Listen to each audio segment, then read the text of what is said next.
बिहार से बड़ी खबर आपको बता दें, दरअसल बिहार में क्राइम की घटनाएं लगातार सामने आ रही हैं। बेगूसराय में 2 दिन में तीसरी हत्या हुई है। ताजा मामला खोदाम्बरपुर थाना क्षेत्र का बताया जा रहा है, जहां पर एक आदमी की गोली मारकर हत्या कर दी गई और बताया गया कि मोबाइल खरीदने के बहाने धीरज को घर से दोस्तों ने बुलाया और 3 गोली उसे मार दी गई। घायल स्थिति में उसे अस्पताल भी भर्ती करवाया गया, जहां पर उसकी मौत हो गई। तो दोस्तों पर ही हत्या करने का आरोप लगा है। बिहार के बेगूसराय से ये बड़ी खबर आपको बता रहे हैं, जहां पर 2 दिन में 3 हत्याएं हुई हैं। लगातार वहां पर क्राइम का ग्राफ बढ़ता जा रहा है। अपराधी बेखौफ नजर आ रहे हैं। एक आदमी की गोली मारकर हत्या की गई और आरोप उसके ही दोस्तों पर लगा है। तो बिहार में कानून व्यवस्था को लेकर लगातार सवाल खड़े हो रहे हैं। विपक्ष सत्ता पक्ष पर आरोप लगा रहा है, क्योंकि बेगूसराय में आप देखिए कि 2 दिनों में 3 हत्याएं हुई हैं। ऐसे में अपराधियों के हौसले कितने बुलंद हैं, इसका अंदाजा लगाया जा सकता है। मेरे घर से ये तीनों लड़का, मुकेश पासवान, सतीश पासवान और एक सतीश कुमार, नीतीश कुमार, सतीश कुमार, मुकेश पासवान कहाँ का रहने वाला? खोदाम्बरपुर, यही चक्का पर है। अच्छा, क्या हुआ? बोला कि लाया है इसको, चलो मार्केट में मोबाइल लेना है। अच्छा, क्या बजे की घटना है? 12 बजे घर से निकला है। अच्छा, तो घटना अभी हम लोग को मालूम वो लोग। तो बिहार में एक के बाद एक क्राइम की कई खबरें सामने आ रही हैं। अररिया में पत्रकार की हत्या के बाद कई और जिलों में हत्या की वारदात सामने आई। मोतिहारी में एक इंजीनियर की घर के पास ही हत्या कर दी गई। तो वहीं बेगूसराय में मॉर्निंग वॉक पर गए एक शिक्षक का मर्डर कर दिया गया। इसके साथ ही मुजफ्फरपुर में भी अपराधियों ने खुलेआम ताबड़तोड़ फायरिंग कर दी, जिसके बाद एक रेस्टोरेंट में भगदड़ का माहौल हो गया।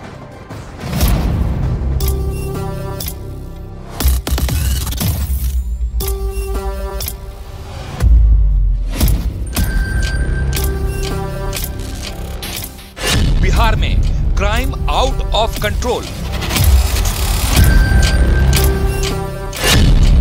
अपराधी बेखौफ, बिहार में खौफ। शहर शहर हत्या से हड़कंप।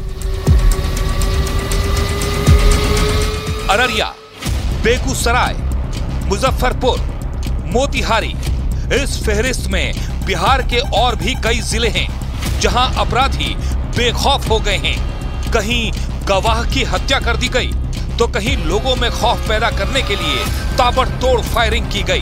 हालात ऐसे हो गए हैं कि कब, कहां और कौन गोली चला दे, हत्या कर दे, फायरिंग और लूट को अंजाम दे दे, कोई कुछ नहीं कह सकता। सबसे पहले बात अररिया की करते हैं। वहां एक पत्रकार की हत्या 18 अगस्त को हुई। पत्रकार विमल यादव अपने भाई की हत्या के एकमात्र गवाह थे और दावा है कि गवाही से ठीक पहले उनकी अपराधियों ने हत्या कर दी। लेकिन अब विमल यादव का परिवार इंसाफ मांग रहा है। पत्रकार विमल यादव की पत्नी ने हत्या की जांच सीबीआई से कराने की मांग की है। वहीं मृतक की मां ने मृतक की पत्नी के लिए सरकारी नौकरी की मांग की है। इसीलिए कानून को छोड़ दिया। केंद्र राष्ट्रीय जांच कीजिए। कोई साधारण आदमी तो थे नहीं, पत्रकार थे। जांच तो होना चाहिए। किस लेवल पे जांच होना चाहिए? चौथा आसम थे न देश का, वो सीबीआई जांच करें। उधर पत्रकार विमल यादव के पिता ने आरोप लगाया कि विमल ने पुलिस को बताया था कि उसकी जान को खतरा है। उन्होंने पुलिस से सुरक्षा की गुहार लगाई थी। न कोई लाभांश की बात है, नहीं कोई सुरक्षा की बात चल रहा है। एक थानेदार का काम है कि वो 4 पुलिस 2 दिन से दे रहा है। उसको जो अगर सूचना दिया गया थाना में कि हमारे ऊपर वार होने वाला है, उसको डेरा पर देना चाहिए फोर्स। नहीं दिया। क्यों नहीं दिया?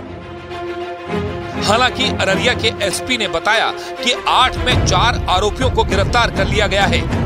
बाकी आरोपियों की तलाश में छापेमारी की जा रही है। 8 नामजद अभियुक्त हुए हैं, जिसमें 4 अभियुक्तों की गिरफ्तारी हो चुकी है, जिसमें एक विपिन हैं जो भरगामा थाना है वहीं के रहने वाले हैं, एक भवेश हैं जो बेलसरा रानीगंज के रहने वाले हैं, एक आशीष हैं जो बेलसरा रानीगंज के रहने वाले हैं, और उमेश हैं जो कोशिकापुर उत्तर रानीगंज के रहने वाले हैं। इनकी गिरफ्तारी हुई है। अररिया में भाई की हत्या के गवाह पत्रकार विमल यादव की हत्या के बाद अब बेगूसराय में एक रिटायर्ड टीचर को मौत के घाट उतार दिया गया और इसकी वजह भी गवाही ही बताई जा रही है। दावा है कि रिटायर्ड टीचर अपने बेटे की हत्या के मामले में गवाह थे। वो आरोपियों को सजा दिलाना चाहते थे और इसी वजह से अपराधियों ने उनको सरेआम गोली मार दी, जिसमें मौके पर ही जवाहर चौधरी की मौत हो गई। बताया गया कि रिटायर्ड शिक्षक जवाहर चौधरी मॉर्निंग वॉक पर गए थे। इसी बीच उनकी हत्या कर दी गई। फिलहाल पुलिस पूरे मामले की छानबीन में जुटी है। वहीं बेगूसराय में ही पार्किंग विवाद में बेखौफ अपराधियों ने पिता पुत्र समेत 3 लोगों को गोली मार दी, जिसमें 28 साल के विकास यादव की मौत हो गई, जबकि उसके चाचा और उसका चचेरा भाई गोली लगने से घायल हो गए। दोनों की हालत काफी गंभीर है और इनका इलाज जारी है। बताया गया कि गाड़ी की पार्किंग को लेकर विवाद हुआ और उसे लेकर एक पक्ष ने फायरिंग कर दी।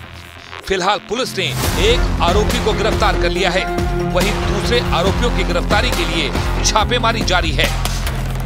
तत्काल पुलिस ने इसमें तुरंत कार्रवाई की और पुलिस एक्शन में जो इसमें मेन अभियुक्त परिवार है चमरू यादव, उसकी जो वाइफ है विभा देवी, उसको पुलिस ने तुरंत अरेस्ट कर लिया है और बाकी के जो इसमें अभियुक्त हैं सभी की गिरफ्तारी के लिए एक विशेष टीम का गठन कर दिया गया है।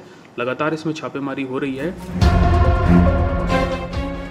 उधर हत्या के विरोध में कुछ लोगों ने हत्या के एक आरोपी के घर पर हमला बोल दिया और घर में रखे सामान को फेंक दिया, जिससे वहां हड़कंप मच गया। इस घटना को देखते हुए वहां सैकड़ों लोगों की भीड़ जमा हो गई। घटना की जानकारी मिलने के बाद भारी संख्या में पुलिस के जवान पहुंच गए। इस दौरान उन लोगों की पुलिस के जवानों के साथ बहस हुई। हालांकि किसी तरह मामले को शांत कराया गया। उधर मोतिहारी में एक इंजीनियर को बदमाशों ने गोली मार दी, जिसकी इलाज के दौरान मौत हो गई।